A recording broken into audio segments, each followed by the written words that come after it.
பலாயிரம் வருஷத்துக்கு முன்னாடி நம்ம பூமியை செதுக்கிறதுக்குன்னே கடவுள் ஒரு பெரிய ராட்சசனை வேலைக்கு வச்சிருந்தாராம். அன்னைக்குன்னு பார்த்து கடவுள் இன்ஸ்பெக்ஷன் பண்ண வர நாள். ஐயய்ய, இன்னும் வேலையே முடியலையேன்னு இவன் அடிச்சு பிடிச்சு ஓடுறான். கையில உளி எடுத்துக்கிட்டு மலையெல்லாம் அழகா செதுக்குறான். எவரெஸ்ட் மேல புதுசு புதுசா ஸ்னோவை ஐஸ்கிரீம் மாதிரி தூவி விடுறான். மரத்துல நீட்டிட்டு இருக்கிற கிளையெல்லாம் ஹேர் கட் பண்ற மாதிரி வெட்டி விடுறான். ஏரி குளத்துல எல்லாம் தண்ணியை மெதுவா ஊத்தி ஃபில் பண்றான்.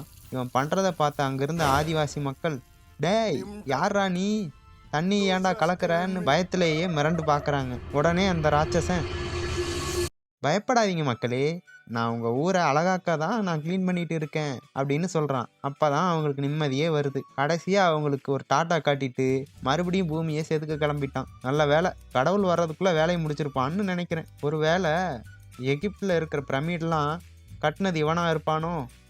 என்ன நினைக்கிறீங்கன்னு கமெண்ட் பண்ணுங்க.